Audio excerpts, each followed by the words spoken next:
तयारी दृढ मन करी साधाया कारण तुका म्हणे सती अग्नन लेखे जारीती तयारी दृढ मन करी साधाया कारण भेटी लागी पंढरीनाथ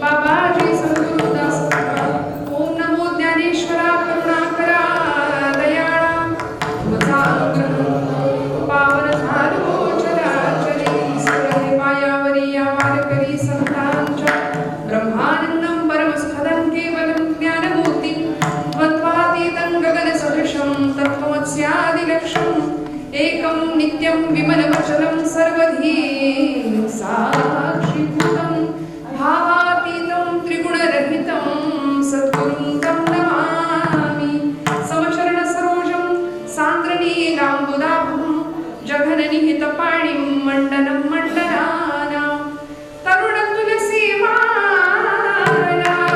कन्धरं कञ्जनेत्रं सदयधवलहासं विठ्ठलं चिन्तयामि सेवेलागि सेवक झालो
परमेश्वर स्वरूप उपस्थित सर्व टाकवडे गावचे ग्रामस्थ सर्व श्रोतृवृंद सर्वांच्या हृदयस्थ परमात्म्याला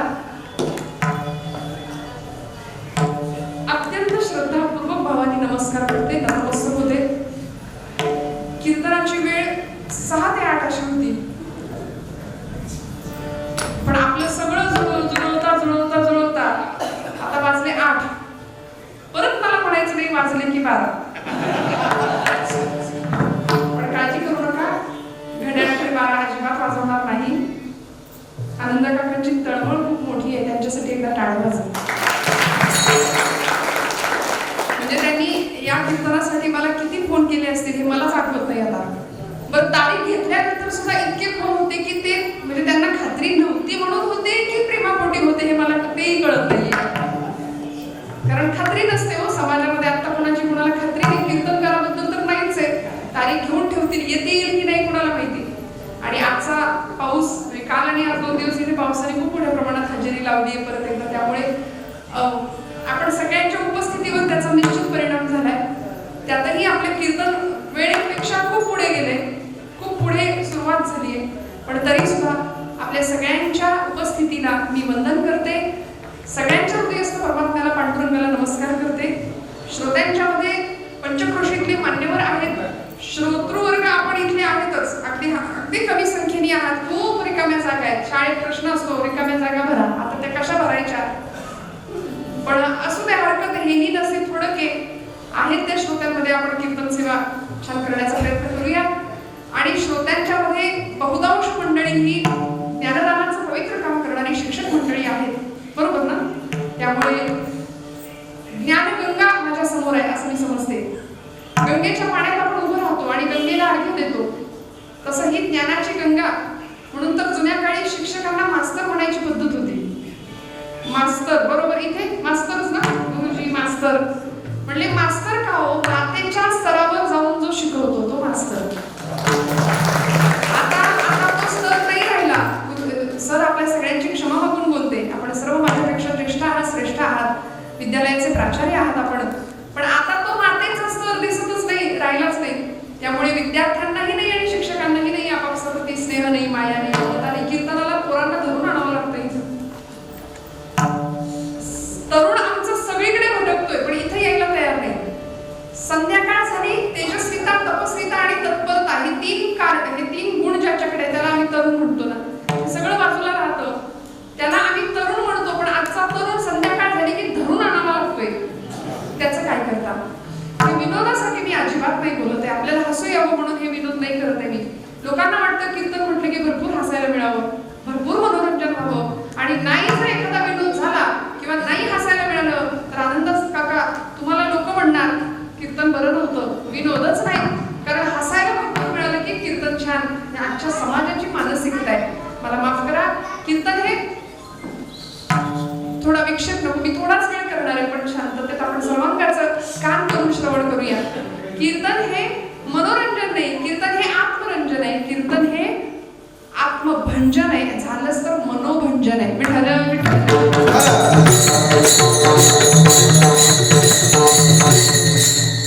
त्यामुळे प्रस्तुत या कीर्तनरूपी सेवेकरता घेतलेला अभंग हा जगद्गुरु संत श्रेष्ठ तुकोबारायांचा आहे.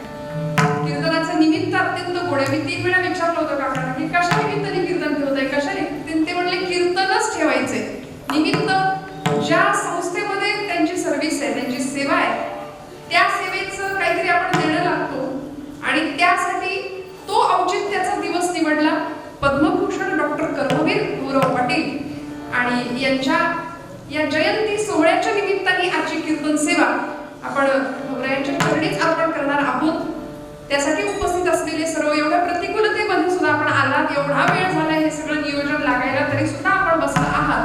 आता इथून पुढे 9 वाजेपर्यंत आपण कीर्तन सेवा करून आपण वेळेत व्यवस्थित संपवण्याचा प्रयत्न करते.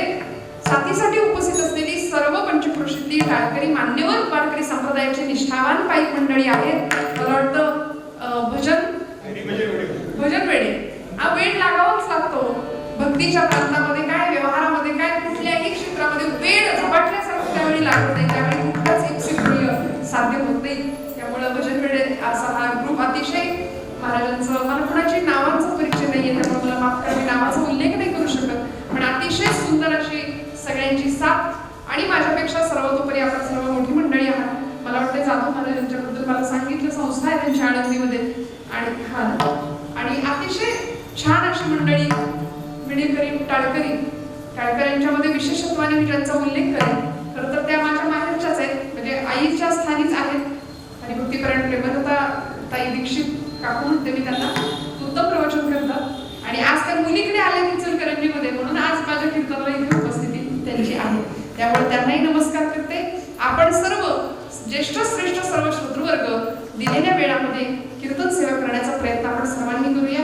उत्तम अशी साऊंड सिस्टीम सांभाळणारे दादा, आपण ही सगळी आठवण साठवून ठेवणाऱ्या समोर बसलेले दादा, मनापासून सगळ्यांना नमस्कार करते आणि सेवेला आरंभ करते. विठ्ठल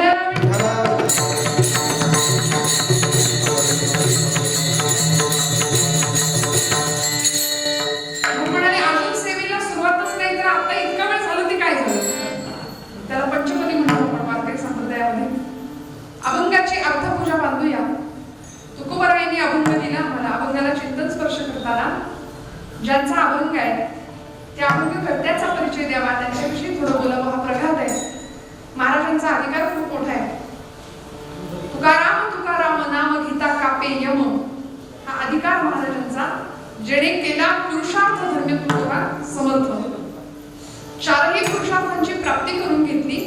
आणि खरं सांगू का, आज आम्हाला प्रश्न पडतो, who I am, what is the mission of my life. मी कोण, माझ्या जन्माला येण्याचं कारण काय, माझ्या जन्माला येण्याचं निमित्त कारण काय, उपादान कारण काय, मी कशासाठी आलोय. अनेकांना प्रश्नांची उत्तरं मिळत नाही आणि उगीच आपलं चाललंय म्हणून चाललंय. आला आला प्राणी जन्मासी आला, झाला झाला वाढला थोर झाला, केला केला व्याप ही सर्व केला, आणि गेला गेला बापुडा व्यर्थ गेला. असं व्यर्थ जगणं अनेकांच्या नशिबी येतं. पण काही मंडळी, काही समाज सुधारक, काही क्रांतिकारक, काही संत, काही सत्पुरुष आपल्याला मिळालेल्या जीवनाचा उत्तम सदुपयोग केला, जो स्वतःसाठी, स्वतःच्या कल्याणासाठी सुद्धा आणि जगाच्या कल्याणासाठी सुद्धा. जगाच्या कल्याणा संतांच्या विभूती, देह कटविती परमोपकारे. त्यामुळे स्वतःपुरतं जगणं कर्मवीरांना शक्य नव्हतं असं नाही. उत्तम कुटुंबामध्ये कर्मवीरांचा जन्म होता. 22 सप्टेंबर आजचा दिवस आणि 1887 साल, तिथून ते 1959 सालापर्यंतचं जवळजवळ 70च्या पुढचं आयुष्य. बरोबर आहे ना, मी चुकत नसेल तर. एवढ्या प्रदीर्घ कालखंडामध्ये लोकांना आयुष्य भरपूर मिळतं, नाही असं नाही.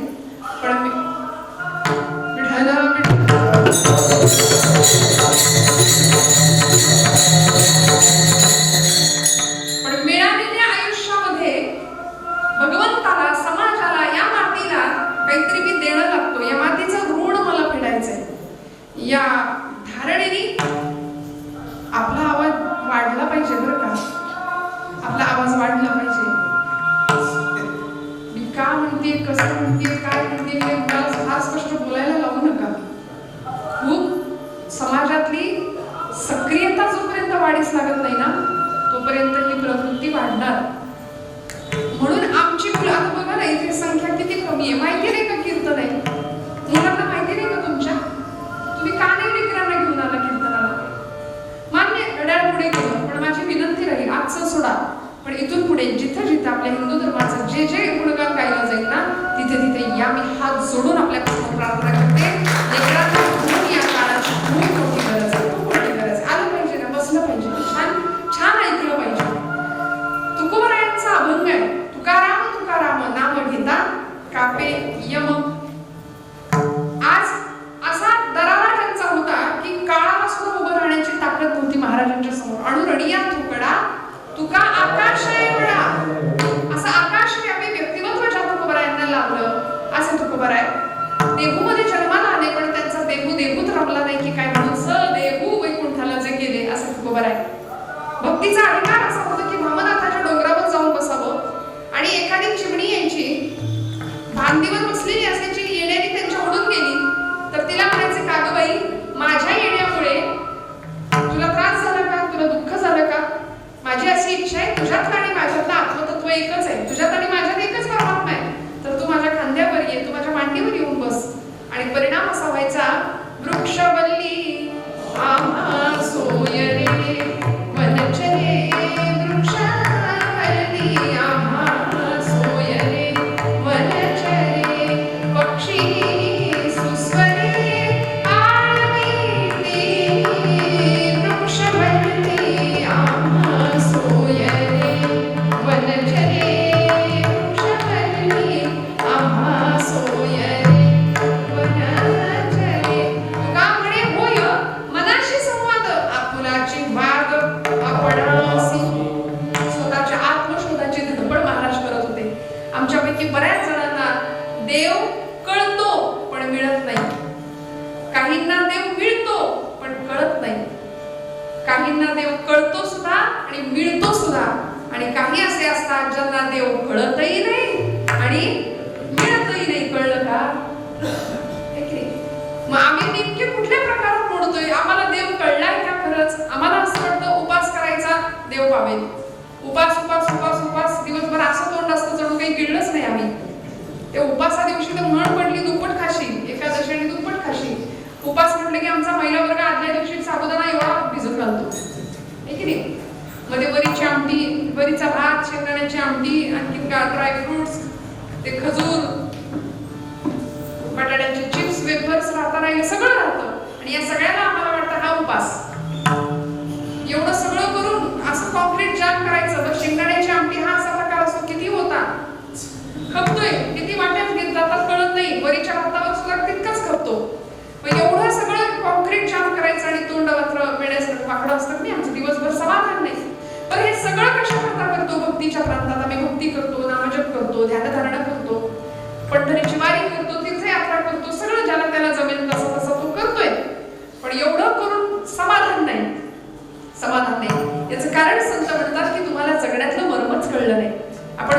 येतो, नुसतेच जगतो आणि एक दिवस वेळ झाली की निघून जातो. प्रत्येकाला जायचंय. उपजे ते नाशे नाशिरी पुनरपि दिसे, हे घटिका यंत्र जैसे परिभ्रमेगा. मग मिळालेल्या जन्माचं सत्कारणे कसा लावायचा किंवा सार्थक कसं करायचं हे करायचं असेल तर कर्मवीरांच्या सारख्या चरित्राकडं, त्यांच्या चारित्र्याकडं, त्यांच्या जीवनाकडं आम्हाला थोडंसं डोळे उघडे ठेवून बघावं लागेल. का बघायचो? कारण आम्ही वाचायलाच तयार नाही. आमची पोरखड संघा कर्मवीर सांगायला किंवा राणी लक्ष्मी सांगायला, झाशीची राणी सांगायला, भगतसिंग सांगायला सर माझ्यासमोर तरुण मंडळी हवीत, लहान पोरं हवीत. काय सांगायचं? 60-70 ओलांडलेल्यांना काय सांगायचं हा इतिहास? आज वाचन संस्कृती संपली, हातात पुस्तक घ्यायला आमची पोरं तयार नाही. बरं, कवी म्हणाले काय करायचं? हातात पुस्तक घेऊया. लाखो रुपयाचं फर्निचर भरलंय घरात, माणसांना बसायला जागा नाही एवढं फर्निचर भरलंय, पण 50 रुपयाचं पुस्तक सापडेल की नाही काही खात्री नाही देता येत. ज्ञानोबांची ज्ञानेश्वरी, तुकोबांची गाथा, समर्थांचा दासबोध, नाथांचा ज्ञानोबांचा हरिपाठ, समर्थांचा मनोबोध सगळं तुमच्या माझ्या घरात असलं पाहिजे आणि त्याची रोजच्या रोज नुसते हळदी कुंकू वाहून नाही, ते काढलं पाहिजे. एकतरी होवी अनुभवावी अशी पूजा झाली पाहिजे ग्रंथांची, शब्दांची. काय करायचं? घेवोनी उत्कंठेने वाचावा गत इतिहास. कधीतरी इतिहासामध्ये डोकावलं पाहिजे आमच्या लेकरांनी, आमच्या संस्कृतीचं गुणगान करणाऱ्या सगळ्या पिढीने. काय करायचं? भिजवावी त्याची पाने, सोडावा दीर्घोश्वास, पूर्व दिव्यते जाणोनी भावे हो चित्ती उदास. ऐकोनी त्या त्या गोष्टी अंतरात भावे कष्टी, लक्षोनी आजची सृष्टी येती वच सहजची वदता, एक काळ ऐसा होता. येती वच सहजची वदता, एक काळ ऐसा होता. म्हणून तर नव्या युगाचा माणूस या रयतेतून घडवण्याचं सामर्थ्य कर्मवीर भाऊराव पाटलांकडे होतं. वटवृक्षाचा संकल्प हातामध्ये घेऊन त्या वटवृक्षाचा जसा विस्तार आहे तसा मानवतेचा विस्तार या महात्म्याने केला. त्या वटवृक्षाच्या विस्ताराप्रमाणे आपली संस्था जगात सुंदर आणि मोठी बनेल यासाठी सबंध आयुष्य वेचलं. आणि मला सांगा, हे सहज घडलं का? एका दिवसात घडलं का? फुकाफुकी प्राप्त झालं का? हे वैभव आज एवढ्या दिवसानंतर, एवढ्या वर्षानंतर सुद्धा आम्ही भाऊरावांची जयंती साजरी करतो. त्यांच्या बरोबर त्यांच्या अर्धांगिनी लक्ष्मी आई, लक्ष्मीबाई त्यांचाही स्मरण करतो. काय त्या त्यागाचं महत्व आहे, काय त्या त्यागाला नाम द्याल आपण. तुकोबराई या सगळ्या त्यागाचं उत्तर, हे मोठेपण का प्राप्त झालं त्याचं उत्तर देतात आजच्या अभंगाच्या प्रथम चरणापासून.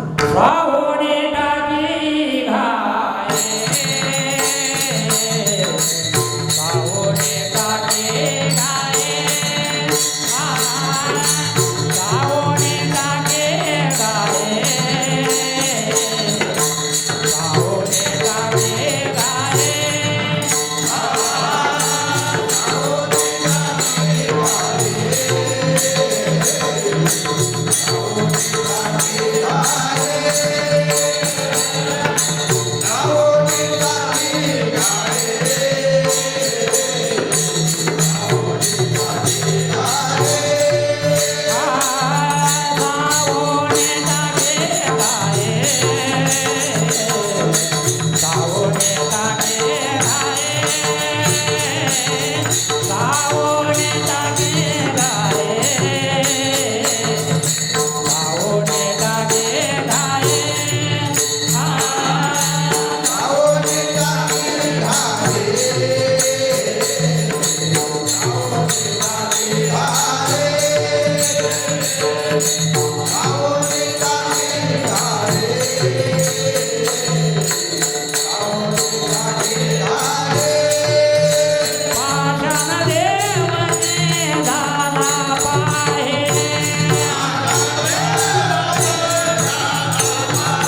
महाराज म्हणतात आम्हा घरी धन शब्दांचीच रत्ने शब्दाची शस्त्रे यत्ने करू. ते शब्द काय ताकदीचे होते संतांचे. असं म्हणतात शब्द संभल के बोलिए शब्द के हात न पाव. एक शब्द हे औषधी तो दुसरा शब्द हे घाव. शब्द फार महत्वाचे असतात. एखादा शब्द एखाद्याचा जीवनाला आधार देण्याचं काम करतो, पण एखादा शब्द एखाद्याच्या असा जिव्हारी लागतो की आयुष्य उद्ध्वस्त करून टाकतो. त्यामुळे आमचे शब्द असे असावेत की दुसऱ्याच्या हृदयाला बरं वाटेल, खरं वाटेल असे असावेत. दुसऱ्याच्या हृदयाला ओरखाडा उमटेल असं नाही. त्यासाठी भगवंतांनी आपली योजना नाही केली.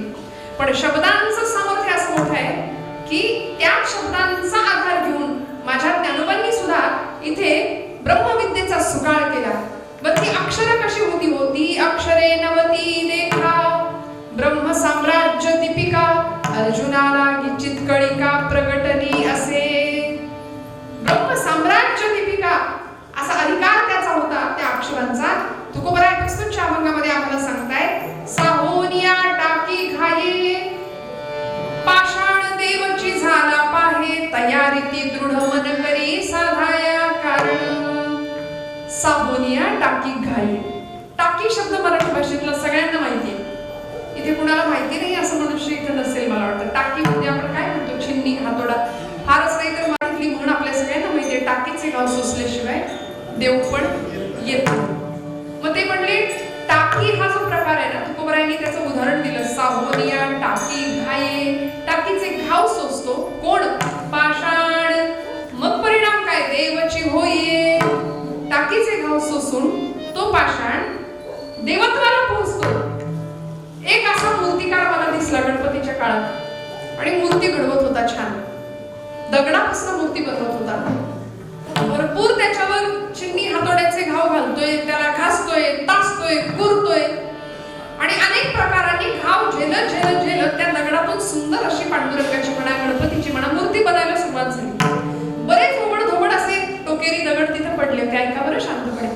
आपण जागे आहेत ना? हो ना? इकडे ते काय आहे तुमचं काही नाही कीर्तनाचं गुण आहे तो. कीर्तन म्हटलं की ती बाया येते. तिला निमंत्रण नाही द्यावं लागत. एखादी तरी डोलकी तुमची निघालीच पाहिजे. तिला वर होता राम रावणाच्या युद्धामध्ये. रावणाच्या आधी रावणाचा एक भाऊ मारला गेला कुंभकर्ण. त्याला दोन बायका होत्या, एक जागृती आणि दुसरी निद्रा. ती जागृती नावाची पत्नी सती गेली. ती निद्रा देवी रामांकडे आली आणि रामांना म्हणली मी काय करू आता मी कुठे जाऊ. तेव्हा म्हणली तू कथा कीर्तनात जाऊन बसत जा.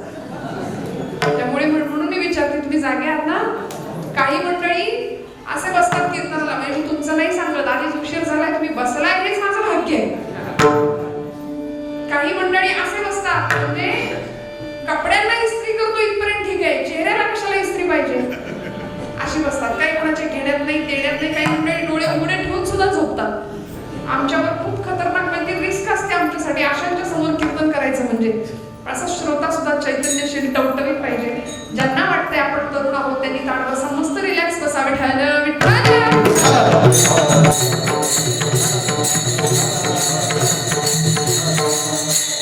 नामाच्या गजरे भय सुटले कळी काळा म्हणाले. काळ सुद्धा नामगजराला घाबरतो. त्यामुळे कीर्तनामध्ये सदा नाम जप नाही सदा नाम घोष झाला पाहिजे. टाळी खडखडीत वाजली पाहिजे. व्यवहारातला सगळा मोठेपणा बाजूला ठेवून कीर्तनाला श्रद्धेने बसावं आणि टाळी वाजवावं. नाम घ्यावं, मनापासून नाम घ्यावं. कारण आपण व्यवहारामध्ये किती मोठे असू द्या इथे ही गादी ही कीर्तनकार उभा आहे म्हणून ती गादी नाहीये. हजारो वर्षांपूर्वीची आपली परंपरा आहे कीर्तन भक्तीची. भागवतामधली श्रेष्ठ कीर्तन भक्ती नावाचा प्रकार आहे. आम्ही कीर्तनकार या गादीवर उभे राहतो म्हणजे आम्ही श्रेष्ठ असं नाही. हजारो लाखो कीर्तनकार आहेत महाराष्ट्रात. कीर्तनकार येतील जातील, तुम्ही लक्ष देऊ नका. कीर्तनकार येतील जातील, पण ही गादी आहे ना ती अनादी काळापासून आहे. ती देवर्षी नारदांपासून आहे गादी.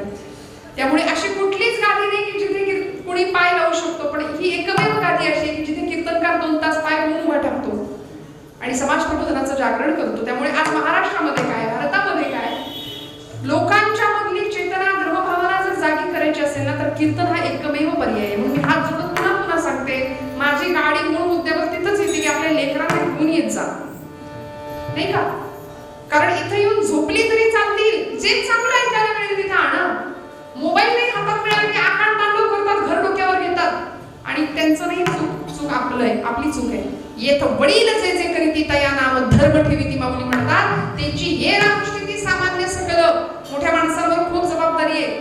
वडीलच रोज मानपट्टीवर जात आहे, मुलगा काय करणार दुसरं?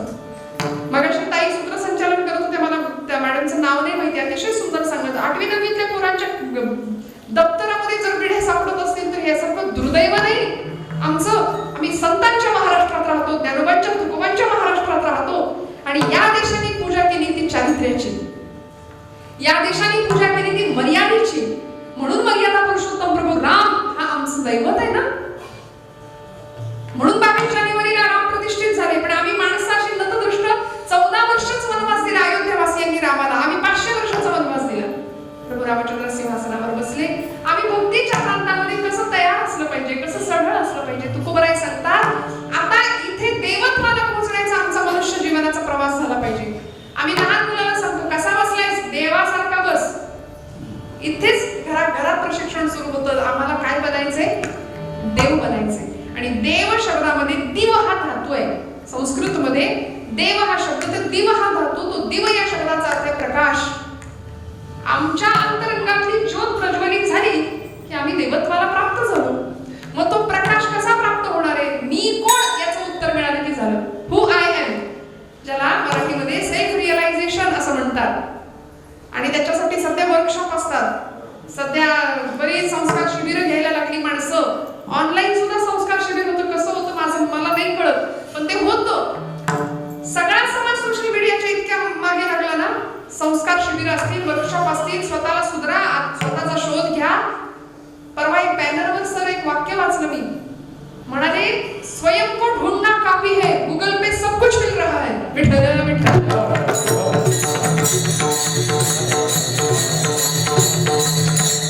सगळं मिळतंय, पण आम्ही आतमध्ये स्वतःला शोधायला तयार नाही. परिणाम भरकटले पण आले, भरकटले पण. आणि आमचा प्रवास नराचा नारायण होण्याच्या ऐवजी अधःपतन होतंय.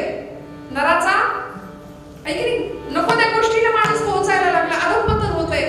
याच्या करता अशी चरित्र समोर ठेवावी कर्मवीरांच्या सारखी, की ज्यांनी माणूस घडवला, माणसाला माणूस जोडला, माणूस पण जपलं, नात्यातलं मार्दव समाजाला शिकवलं. आणि एक मला मोठा वटवृक्षाच्या रूपाने संस्था असू दे, शैक्षणिक कार्य असू दे, राजकीय अनेक प्रांतामध्ये आपली अशी मोहर उमटवली की आज असंख्य लोक तनानी मनानी संस्थेशी जोडलेली असतात, कर्मवीरांच्या आचारांशी विचारांशी जोडलेली असतात. की इतका त्याग असावा जीवनाचा. मी म्हटलं ना, स्वतःचं जीवन उत्तम प्रमाणे जगता आलं नसतं का? स्वतःपुरतं घर बांधायचं, स्वतःची जागा घ्यायची, पहिलं काही गाठी मिळवायच्या, पैसा सेव्हिंगला नेऊन ठेवायचा, हे कौरवांना करता आलं असतं. पण नाही हो, शेवटी एकही रुपया स्वतःच्या खात्यावर नाही असा आगळा वेगळा इसम या मातीमध्ये जन्माला आला, या मातीला प्राप्त झाला. की आपल्या सगळ्यांना चरित्र सांगता मी इथे येऊन इथे सांगणं चुकीचं आहे, पण सत्यापाचं बंधन कर्मवीरांच्या चरित्रातला फार मोठा प्रसंग आहे. की गावातला कुंभोज गावातला एक लोकांनी ठरवलेला गुन्हेगार, पण असा एक पुण्यात्मा होता की त्याच्या पावलावर पाऊल ठेवून नव्हे, ज्यावेळी त्यांना जेल झाली त्यावेळी कर्मवीर लहान होते. भाऊराय सांगता आम्ही खूप लहान होतो, पाहायला गेलो. कारण या सत्यापानी भाऊरावांना अंगा खांद्यावर खेळवलेलं होतं लहानपणी, असंच चुंचुडीत बाळ म्हणून. तेव्हा कर्मवीर भाऊराव पाटील लहानपणी ज्यावेळी सत्याप्पाला जेल झाली, गुन्हा सिद्ध झाला, त्यावेळी लोकांच्या दृष्टीने असलेला हा गुन्हेगार ज्यावेळी गुन्हेगार ठरला, पण भाऊरावांच्या दृष्टीने तो पुण्यात्मा होता. भाऊराय अशी नवीन कोरी करकरीत चप्पल पायतान घालून गेले होते त्यांना बघायला. त्या सगळ्या गर्दीमध्ये ते सुद्धा होते. सत्याप्पाने त्या चुंचुणीत बाळाकडे पाहिलं आणि म्हणाले की मला आता तुझी भेट भाऊराया होईल की नाही माहिती नाही, ही कदाचित आपली शेवटची भेट आहे, पण मला भेट म्हणून तुझ्या पायातलं पायतान देशील का रे? एका पुण्यात्माने, ज्याला आपण आदर्शस्थानी समजलो, की जो लोकांसाठी राबतो, जो खऱ्या अर्थी रयत हा शब्द मला असं वाटतं त्याचं मूळ तिथेच जन्माला आला असेल, जो रयतेसाठी जगतो, त्यांनी जर आपल्याला काहीतरी मागितलंय तर भाऊरायाने तिथे चप्पल त्याला दिली आणि तिथे असे धाराव्रत हातात घेतले की आयुष्यभर पायात चप्पल नाही घालणार. काय तेजपुंज देह होता, अशी रुळणारी छातीपर्यंत भव्य दाढी, देखणा रुबाबदार शरीर, यशके डोक्याला शिरस्त्राण नाही आणि पायात चप्पल नाही. सगळं जीवन झिजवलं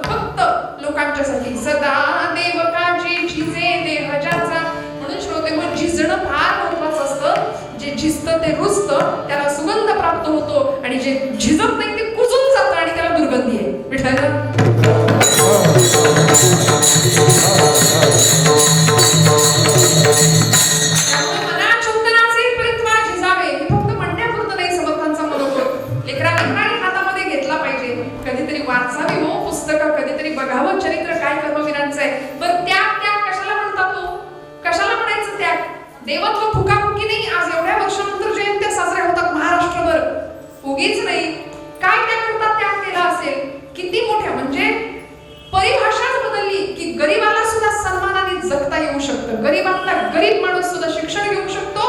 सगळ्या जाती धर्माची माणसं एकत्र येऊन सुखवण्या गोविंदांनी नांदू शकतात आणि अतिशय सुंदर मानवतेचं तत्व कर्मवीरांनी मांडलं ना आपल्या समोर, की जिथे वसतिगृहातल्या पोरांना सांगून द्यायचं की आपल्याकडे प्राचार्य शिवाजीराव भोसलेंनी फार सुंदर चरित्र सांगितलंय कर्मवीरांचं, की आपल्याकडे म्हणाले वसतिगृहातल्या मुलांना पेढे मिळतात.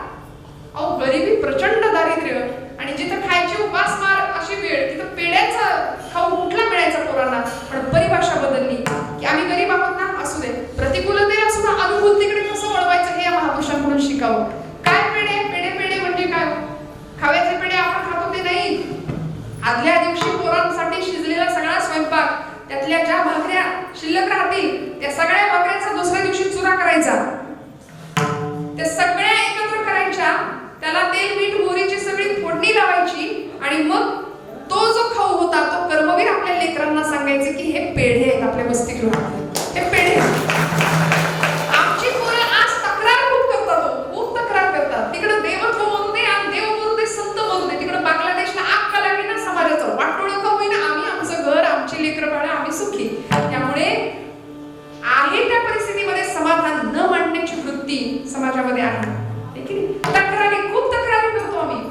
आम्हाला हे मिळालं नाही, आम्हाला ते मिळालं नाही. अमेरिकेचे राष्ट्राध्यक्ष जॉर्ज वॉशिंग्टन म्हणायचे, माझ्या आयुष्यामध्ये प्रचंड लहानपणी गरिबी असायची, पायात घालायला चप्पल नव्हती, पण हे दुःख माझं त्या दिवशी संपलं मी जेव्हा पायच नसलेला माणूस पाहिला. किती दिलं भगवंतांनी आपल्याला. आपण नाही त्याचा हिशोब ठेवत, आपल्याकडे काय नाही याचं गुणगान आपण गात बसतो, पण परमेश्वरांनी सगळ्यात मोठी संपत्ती दिली. शरीरम आद्यम धर्म साधनम.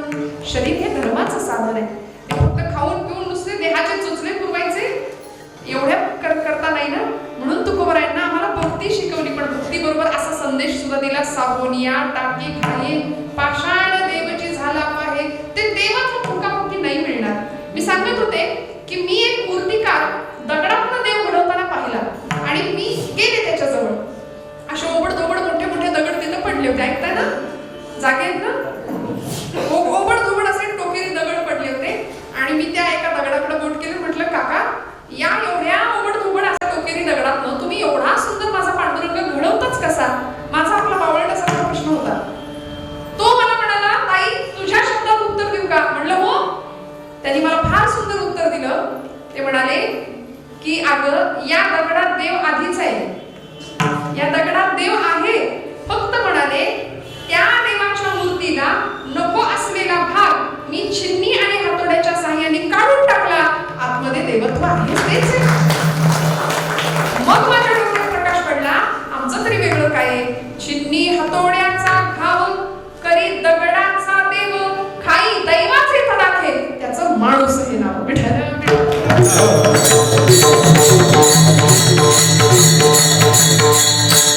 त्यामुळे प्रचंड दुर्दैव किंवा अनिष्टापत्तीला इष्टापत्ती समजणारी ही मंडळी होती भवरायांसारखी किंवा लक्ष्मी आईसारखी. कुठली तरी स्त्री सगळे दागिने एक वेळ गहाण टाकेल, पण मंगळसूत्र गहाण टाकेल का पोरांच्या शिक्षणासाठी? वसतिगृहातल्या पोरांना अन्न मिळावं म्हणून ही जगाची माय मी म्हणेन. केवढे मोठे ऋण आहेत तुमच्या माझ्यावरती या मंडळींचे. स्वतःचं मंगळसूत्र सुद्धा पिकावं, गहाण टाकावं आणि पोरांच्या पोटात दोन घास कसे जातील याची काळजी मागणारी ही माऊली विश्व माऊलीच्या स्थानावर जाते अशा वेळी लक्ष्मी आई. मग हा त्याग, हे देण्यातलं सामर्थ्य कुणाकडून घेतलं? मला असं वाटतं ही भूमी संतांची आहे ना. इथं सिंचन असं सद्विचारांचं झालं, आदर्श सुद्धा त्यांना असे मिळाले, म्हणून आमचे आदर्श आम्हाला बदलावे लागतील. आमच्या पोरांच्या समोर आदर्श नाही, आता नाही आदर्श. विचारा एखाद्या मुलाला, आता गणपती उत्सव झाला, मंडळामध्ये स्पर्धा लागल्या, दिखावे झाले, सगळं झालं, देखावे झाले. पण दुर्दैव या महाराष्ट्राचं, गणपती उत्सवामध्ये जोपर्यंत पडद्याच्या मागे पत्त्यांचे डाव रंगत नाहीत तोपर्यंत आमचं काही खरं नाही. पत्त्यांचे डाव रंगतायत, दुर्दैव आहे आमचं. बरं इथवर आमची पोरं थांबत नाही. मध्य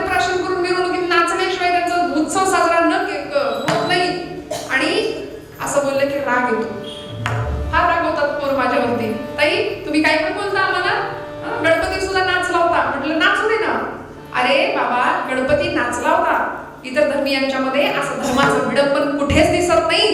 आपण हिंदू असून आपण का असं विडंबन करतो? भक्तीच्या नावाखाली दारू पिऊन नाचणाऱ्यांची संख्या मिरवणुकीमध्ये वाढतीये. विलक्षण विलक्षण चिंतनाचा विषय होऊन बसलाय. गणपती नाचला, गणराज्य रंगी नाचतो गाणं आहे आपल्याकडे, पण त्यांनी राक्षसाला मारलं आणि मग नृत्य केलं आणि ते नृत्य आपल्यासारखं हिडीच नव्हतं, ते शास्त्रीय नृत्य होतं. इथे पराक्रमाशिवाय केलेल्या नृत्याला काय म्हणतात ते मी या गाडीवर आपल्याला सांगत नाही. त्यामुळे असं भीषण वास्तव समाजामधलं आहे. प्रचंड तक्रारी आहे, त्यागाची इच्छा नाही, समाजासाठी देशासाठी धर्मासाठी काही करावं अशी इच्छा नाही. बाकीचं सोडा, आपल्या आई वडिलांसाठी काही करावं अशी इच्छा नाही. अशी पिढी जर असेल तर जीवनातला अनावश्यक भाग काढून टाकावा. ही वृत्ती कधी जन्माला येणार, कधी निर्माण होणार? नामदेव महाराज म्हणाले, देह जावो अथवा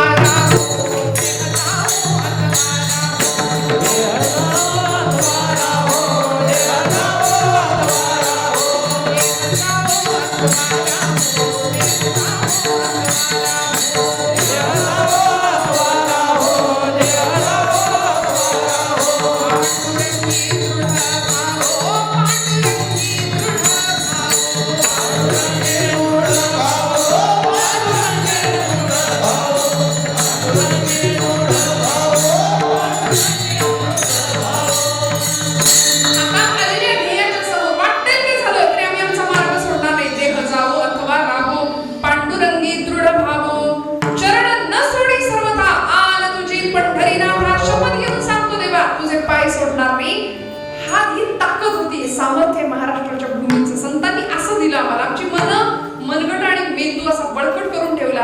आणि आमचं तर भाग्य आहे, इंद्रायणीचे पाणी नाही केव्हाच आटले. काय घडला चमत्कार इथे? ज्ञानोबाच्या आळंदीत पाय भिंतीला फुटले, पाय भिंतीला फुटले. सावत्याचा शेतमळा भोळ्या भक्तीने फुलला, सावत्याचा शेतमळा भोळ्या भक्तीने फुलला. जनाबाईच्या जात्याला हात विठ्ठलाने दिला, हात विठ्ठलाने दिला. समतेची देशगाणी पाखरे गातात, मंदिर मशिदीमध्ये हो त्यांच्या मैफिली होतात, त्यांच्या मैफिली होतात. दरी खोरीचे मावळे होते शूरतेचे शेरे, दरी खोरीचे मावळे होते शूरतेचे चेले. हात मुंडताच रणांगणी घाल बनायचे शेले, घाल बनायचे शेले. हात तुटला रणांगणामध्ये तर शेला घ्यावा, मनगटाला गुंडाळावा आणि ढाल म्हणून त्याचा वापर करावा. हे इथलं सामर्थ्य आहे या मातीचं, इथली ताकद आहे या मातीची. म्हणून म्हटलं की तुकोबरायांनी आम्हाला सुद्धा देवत्वाचा प्रवास शिकवला ना. आमच्या तक्रारी थोडे थांबूया. आमच्या पोरांच्या फार याच्यात काही नाही, त्याच्यात काही नाही, अमुकच काही नाही, आम्हाला हेच मिळालं नाही, आम्हाला तेच मिळालं नाही. डॉक्टर बाबासाहेब आंबेडकरांनी सुद्धा घरात दिवाण असताना सुद्धा रस्त्यावरच्या लाईट खाली बसून अभ्यास केला आणि जगात भारतरत्न पदाला पोहोचले, राज्यघटनेचे शिल्पकार झाले ना. प्रतिकूलतेतून अनुकूलता आम्हाला गाठता आली पाहिजे, याकरता तुकोबराय आम्हाला शिकवतात. फक्त टाळ कुटणं म्हणजे भक्ती नाही. मंदिरामध्ये बसून फक्त टाळ कुटत बसायचं नाही, तेच तुकोबराय आम्हाला सांगतात. विंचू देव्हाऱ्याशी आला, देवपूजा नावडे त्याला, तेथे पैजाचे काम अधमाशी तो अधम. शंभू महादेवाच्या पिंडीवरती विंचू येऊन बसलाय, आपण त्याला पण अभिषेक घालू का? नाही ना. महाराज म्हणतात तेथे पैजाराचे काम. त्याप्रमाणे हे उदाहरण दिलं कशासाठी? उद्धटासी उद्धट, खटनटासी खटनट. आणि म्हणाले धर्माचे पालन करणे पाखंड खंडन, हे जी आम्हा करणे काम बीज वाढवावे नाम. धर्मपालनाचा कित्ता संदेश तुकोबराय आम्हाला देतात. आणि देवत्वाला पोहोचायचं असेल तर काय करावं लागेल? साहोनिया टाकी घाये पाषाण देवची झाला पाहे म्हणले जरा सोसावं लागेल. काय सोसायचं? माऊलींनी किती सोसलो आहे काही त्याला गणना? या जगाच्या पाठीवर विश्व माऊली ज्ञानोबरायांचा मी उल्लेख करतो. त्यांची ज्ञानेश्वरीची जयंती आता. माऊलींनी इतकं सोसलं, जगाने दिलेला सगळा छळ हसत हसत सहन केला. प्रचंड निंदा, प्रचंड, पण हे सगळं सहन केलं. आणि ते ज्ञानोबराय जगासाठी मागणं मागतात. जे खळांची व्यंकटी सांडो तया सत्कर्मी रतिवाढो, भूता परस्परे पडो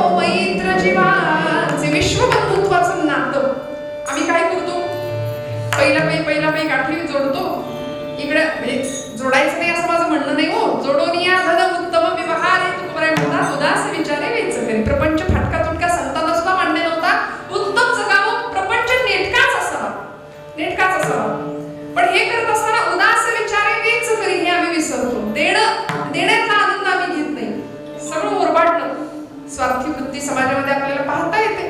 लोकांकडून फक्त घेणं नाही, काहीतरी द्यावं लागेल आम्हाला समाजाला, या मातीचं ऋण आम्हाला फेडावं लागेल.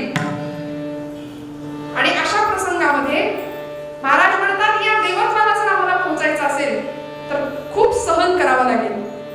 ज्ञानोबांनी सहन केलं, तुकोबांनी सहन केलं, जगाने वेड्यात काढले, या मंडळींना वेडे ठरवले. महाराज म्हणले कोणी निंदा कोणी वंदा, आम्हा स्वहिताचा धंदा. क्रांतिकारकांच्या बाबतीत बोलायचं झालं तर 23व्या वर्षी फाशीची शिक्षा सुनावली गेलेली आपले भगतसिंग, राजगुरू आणि सुखदेव.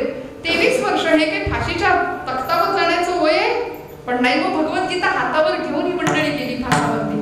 भगवद्गीतेचं वाचन केलं होतं भगतसिंगांनी, म्हणून म्हटलं आमचे आदर्श बदलले. विचारा एखाद्या घरातल्या मुलाला आपण की काय रे बाबा तुला कोण आवडतो, पटकन एखाद्या कुठल्या तरी हिरोचं नाव सांगेल तो.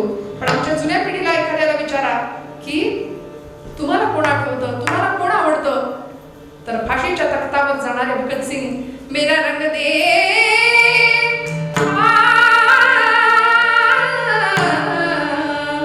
मेरा रंग दे बसंती चोला, माय रंग दे मेरा रंग दे बसंती चोला, माय रंग दे मेरा रंग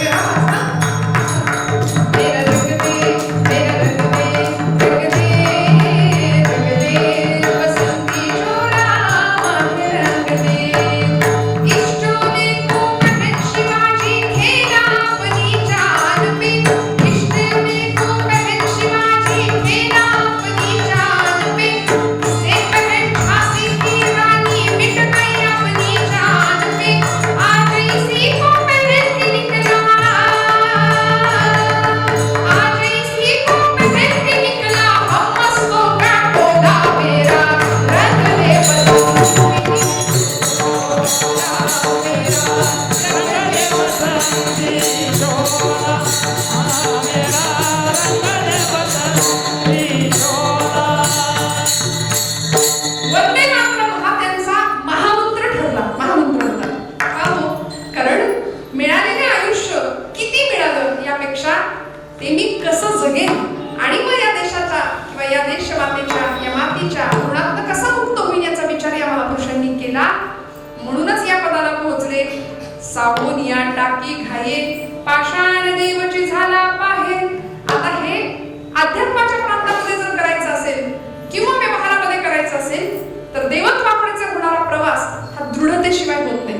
अभंग मला सोडवावा लागेल. माझ्याकडे वेळ जरी आता आपण बसलाय म्हणून ठीक आहे बोलते मी, पण मी म्हटलं 9ला संपवेल, पण अभंग तर सोडवावा लागेल. आता एक अजून पहिलं चरण चाललंय माझं, त्याला मी काय करू. हे मन नावाचं जे प्रकरण आहे ना, त्या मनाची दृढता लागेल. कुठे?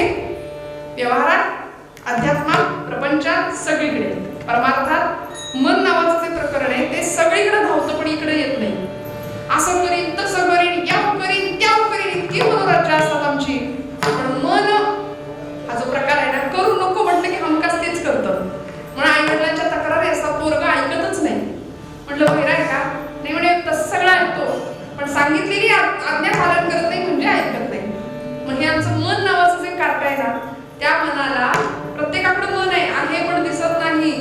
ते मनच आम्हाला सगळीकडे नाचवतं. त्यामुळे आधी कुठलीही क्रिया, कुठलाही विचार मनात येतो आणि मग शरीराकडून कृती घडते. त्यामुळे मनावर कंट्रोल, मनसंयमन, मन करारे प्रसन्न. संतांनी सांगून दिलं सर्व सिद्धीचे कारण, आणि त्या मनाची प्रसन्नता फार महत्वाची आहे.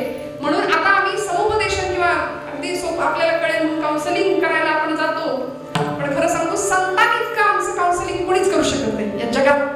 ज्ञानेश्वरी उघडा, वाचा, सगळं समुपदेशन होईल तुमचं. गाथा उघडा, सगळ्या प्रश्नांची उत्तर. आणि याहीपेक्षा आमचा धर्मग्रंथ असलेला भगवद्गीता प्रत्येकाने हातात घेऊया. अहो, जागतिक स्तरावरती ऑलिम्पिक मध्ये परवा आपल्या भारताची कुस्तीपटू मल्ल मनू भाकर नावाची एवढीशी ती मुलगी, पण सगळं श्रेय आपल्या विजयाचं भगवद्गीतेला देते.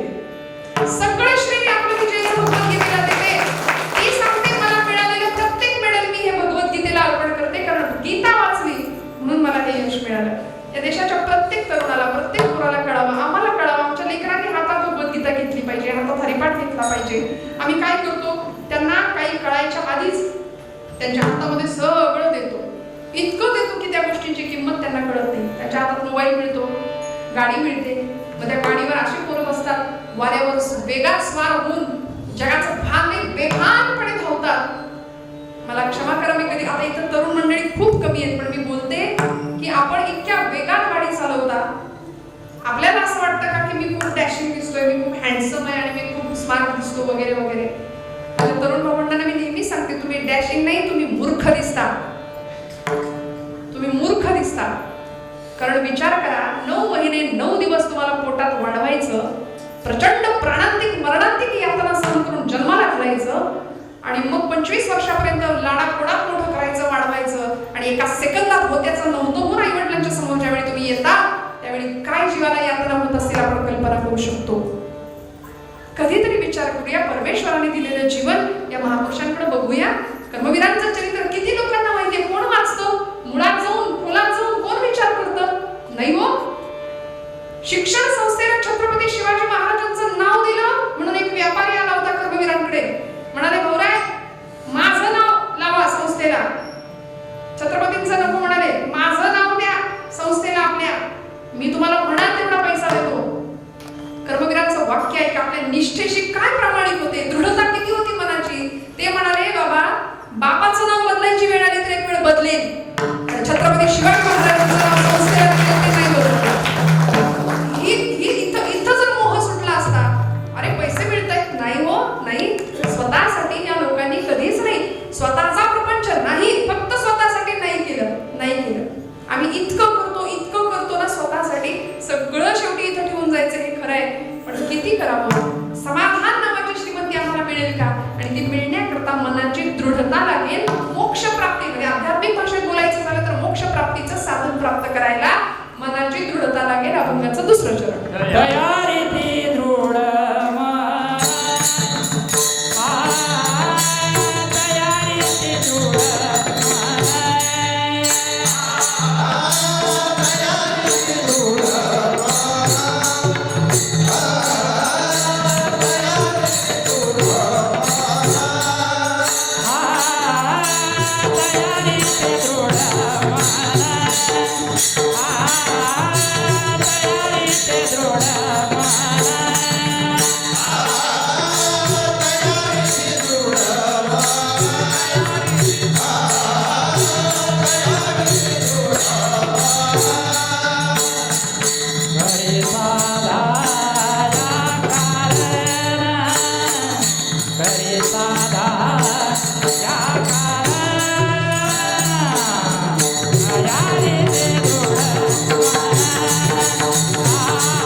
विचारलं एकाने, महाराज म्हणले ध्यानाला बसलो की मनात खूप गोष्टी येतात, नाम घ्यायला बसलो, देवाचं करायला बसलो की मन मध्ये येतं म्हणले.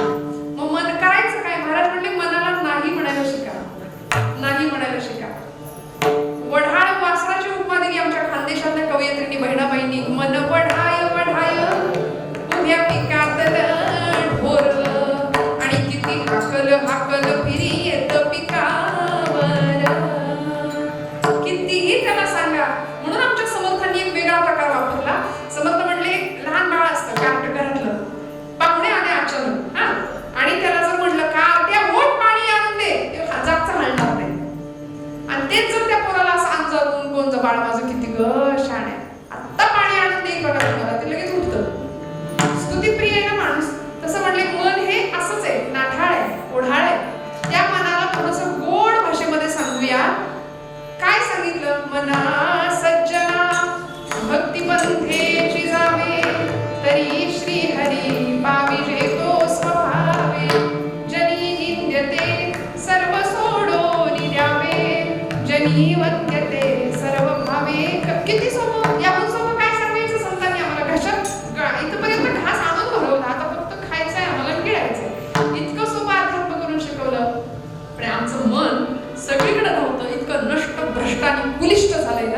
सगळीकडे धावतो पण इथे यायला तयार नाही. अनेक मनोराज्य आम्ही रंगवतो पण मनाच्या ठिकाणी भगवंताचं अधिष्ठान राहावं याकरता तुकोबाराय म्हणतात दृढ माझे मन येथे राखावे बांधून आले भागात करीतो तुझे नाम उच्चारितो तयारी ती दृढ मन करी साधा या कारण इथे मनाची दृढता पाहिजे. विठोबा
त्यामुळे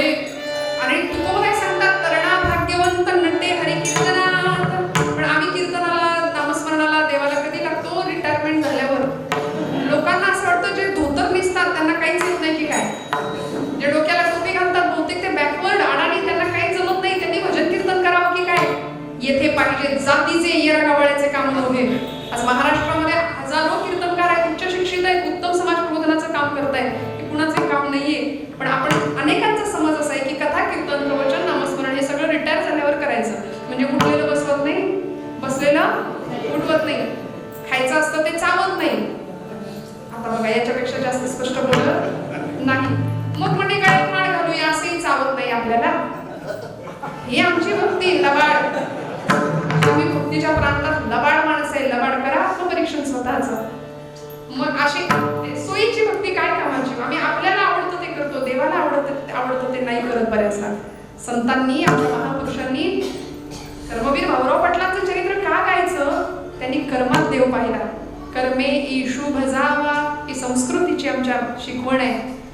माऊली ओवी सांगतात ज्ञानेश्वरीमध्ये, अगा सर्वात्मका ईश्वरा, हे देवा मी तुझी पूजा फुलांनी नाही बांधणार. कर्मवीरांनी पूजा बांधली भगवंताची.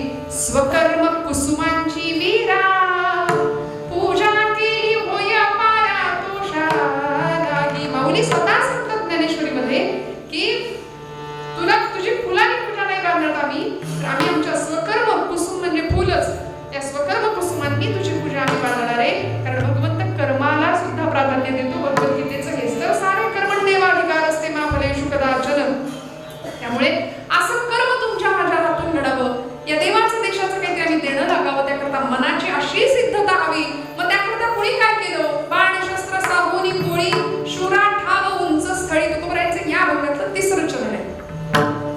बाण शस्त्र साबोनी गोळी, शूरा ठाव उंच स्थळी. शूर कधी ठरतो? तो भ्यानपणाने रणांगणातून पळून गेला तर तो शूर ठरेल का? महाराष्ट्राचं सामर्थ्य आहे. इथली खूप मंडळी मिलिटरीत जातात. आमच्या माझं माहेरचं गाव साताऱ्याचं आहे. साताऱ्यामध्ये अनेक गावं अशी आहेत की घरातली प्रत्येक माणसं मिलिटरीत आहेत. घरातलं प्रत्येक माणूस सीमेवर लढतंय. परंपराच आहे, खानदानाचीच परंपरा आहे. प्रत्येक घरातलं एखादं तरी तिकडे जाऊन लढलं पाहिजे. मग कुठल्या क्षणी शत्रूची गोळी छाताडात येऊन बसेल आणि मर्मभेद करेल, आपलं जीवन संपेल हे माहिती नाही. पण अशा वेळी तर हातावर प्राण घेऊन ती माणसं लढतायत ना. मी नेहमी सांगते, अन्नाचा घास पोटात घालत असताना या देशातला शेतकरी आणि मऊ गादीवर बिछाण्यावर अंग टाकताना या देशातला जवान आम्हाला आठवायचा आहे प्रत्येक वेळी. त्याच्याविषयी कृतज्ञता मनामध्ये ठेवली पाहिजे आम्हाला.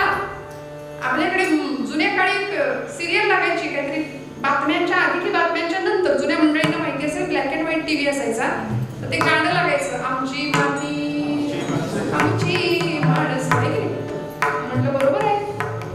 एका अर्थी मराठी भाषा बघा ना कशी, आमची माती आमचीच माणसं करतायत. कळलं का?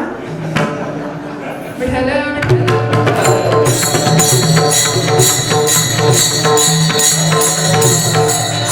आमची माती आमचीच माणसं करतात.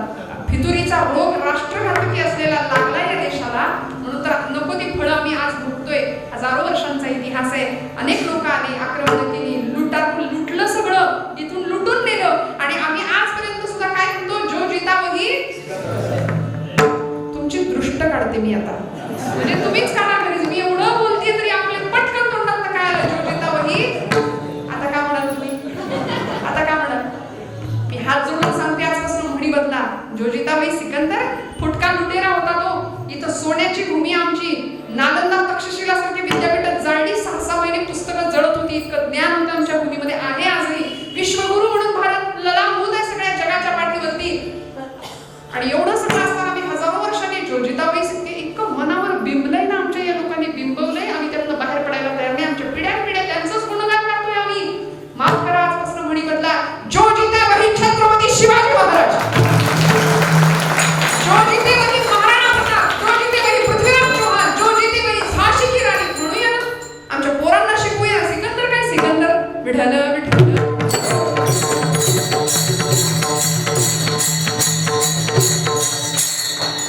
ते कोणते टिपू सुलतानची जयंती केली म्हणे कर्नाटकात साजरी.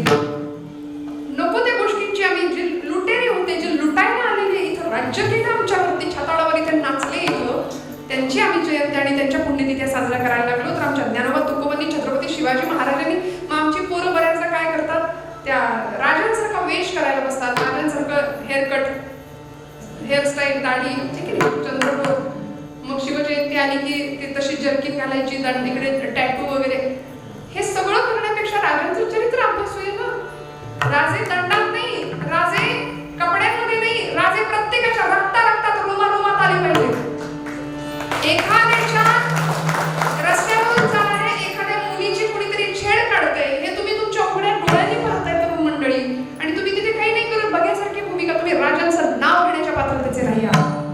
ज्या राजांच्या साम्राज्यामध्ये स्वराज्यामध्ये राजाच्या पाटलाचे एक घटना घडली अत्याचाराची. सकाळी गुन्हा कळला राजांना लाल महालात, दुपारी खटला चालला, संध्याकाळी निकाल देऊन राजे मोकळे होते. त्याला मारलं नाही, त्याला देहदंड नाही दिला ना, त्याला फासावर चढवलं, त्याच्या देहाचा चौरंग केला, 2 हात आणि 2 पाय कापून टाकले. छत्रपती शिवाजी महाराज की जय. त्यामुळे इथं या देशामध्ये असा शिवाचा अंश जन्माला आला की ज्यांनी असा, म्हणजे ती न्याय व्यवस्था अशी होती. बदलापूरचं प्रकरण आपल्या सगळ्यांना माहिती आहे, सगळ्या महाराष्ट्रात पडसाद म्हटले. इतकी विकृती समाजामध्ये जन्माला येते तर आम्हाला सावध व्हावं लागेल ना. न्याय मिळायचा तरी कसा या भूमीमध्ये? नागपूरमध्ये असाच एक प्रसंग घडला. महिला इतक्या जाग्या झाल्या, त्या नराधमाला चौकात आणून दगडानं ठेचून मारला. ही परिस्थिती, इतकी ताकद, म्हणजे स्त्री शक्तीकडे सुद्धा ती ताकद आहे. आई जगदंबा आता काही दिवसात नवरात्र बसणार आहे, घराघरात घट स्थापना होणार आहे. आम्ही घट बसणार, नवरात्र येणार म्हटलं की आता तुम्ही हा माझा संदेश निरोप पोहोचवा जरा, की आपल्याकडे काय गडबड असते नवरात्र आलं की. इथे एक मेसेज फिरतो का, 9 दिवसाचे 9 रंग. मग काय म्हणणं यावर आपलं? मी हात जोडून सांगते, या विचाराला कुठलाही धार्मिक आधार नाही. कुठल्याही पुराणात, कुठल्याही धर्मग्रंथात असं लिहिलं नाही की देवीने अमुक दिवशी अमुक रंगाची साडी नेसली होती. साड्या नेसायचं, नटायचं, थटायचं उत्सव आहे आपला. कुठंही असं लिहिलेलं नाही. अहो ती लढत होती, ती राक्षसाला मारत होती, 9 दिवस असे पराक्रम गाजवत होती, शस्त्र शिकली होती. इथे आमच्या पुरी गरबा खेळण्यामध्ये सगळा निघून जातो नवरात्र उत्सव. कधी शस्त्र शिक्षण, कधी स्वसंरक्षण. लव जिहादच्या केसेस वाढतायत आमच्या आजूबाजूला, कधी स्वसंरक्षण आम्ही त्यांना शिकवणार? मग हे सगळं शिकवायचं असेल तर नवरात्रातला तो अट्टहास हात जोडून सांगते सोडा. पण उत्सव छान राहावं, भारतीय संस्कृतीनुसार छान तयार व्हावं.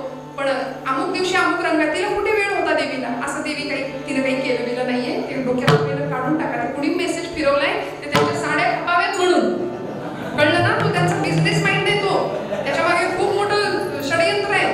आता आपण वेड्यासारखे जगाच्या पाठीमागे धावत राहतो. आपण सप्तशतीचा पाठ करूया. असं काही उत्सव आले की घ्यायची स्पर्धा मंडळाने पोरांच्या. नवविध भक्तीच्या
उत्सव सुद्धा असे साजरे झाले पाहिजेत. त्याच्याकरता मनाची दृढता हवी.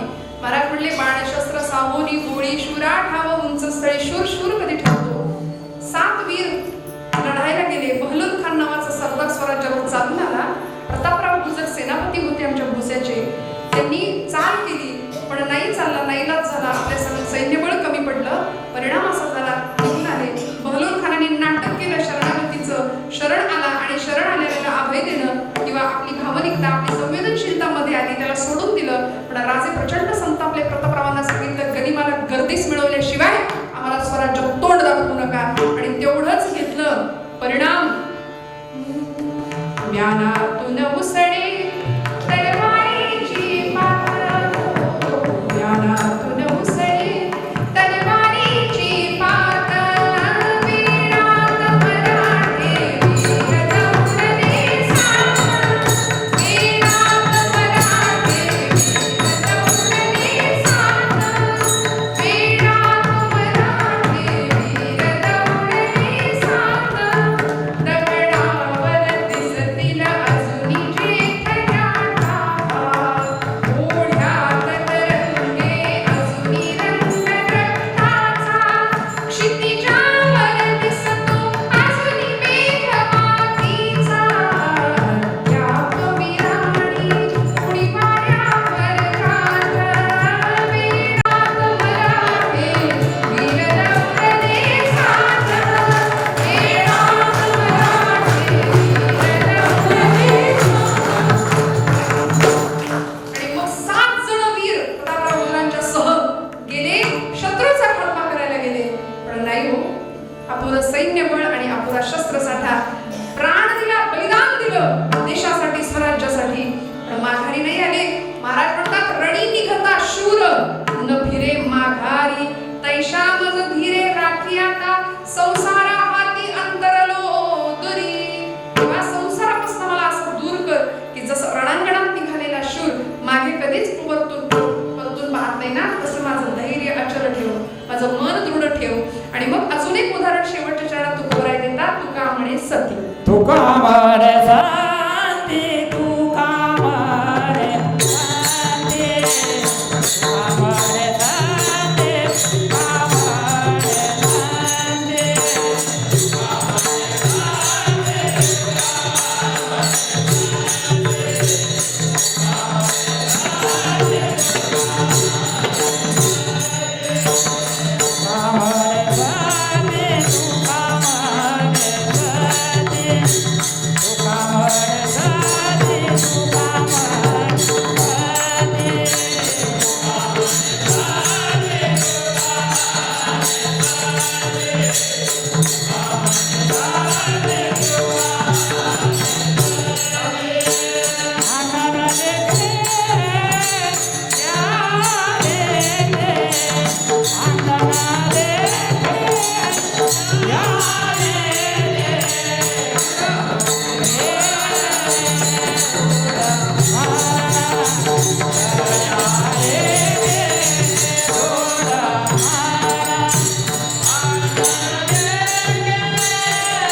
शंकरांचा अपमान झाला म्हणून तिने अग्निप्रवेश केला, म्हणून दाक्षायणी ती सती तिचं नाव होतं. म्हणून आता अग्निप्रवेशानंतर पतीच्या मागे अग्निप्रवेश करणाऱ्या स्त्रियांना सती म्हणण्याची पद्धत होती. पूर्वीच्या काळची ती प्रथा होती, आमच्या समाज सुधारकांनी ती बंद पाडली, सतीची प्रथा बंद केली.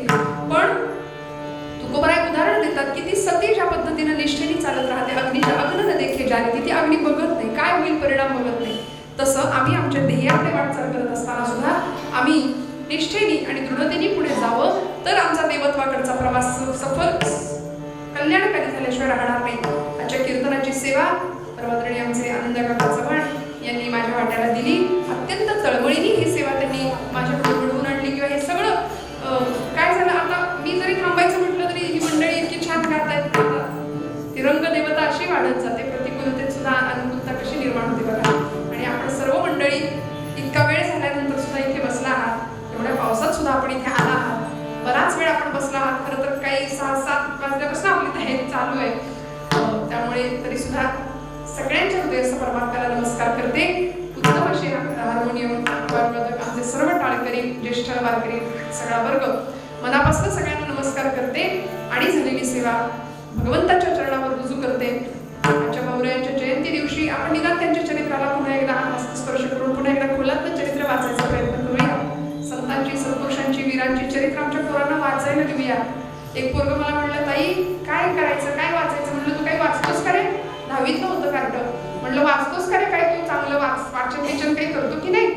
ते म्हणले, ताई नाही वाचत, काहीच नाही वाचत म्हणे, शाळेचा अभ्यास पण नाही करत. म्हणलं, तू वाचत नाही, काहीच नाही वाचत, तर मग आता तू वाचत नाही. मराठी भाषा आहे बघा, कळलं तर कळलं.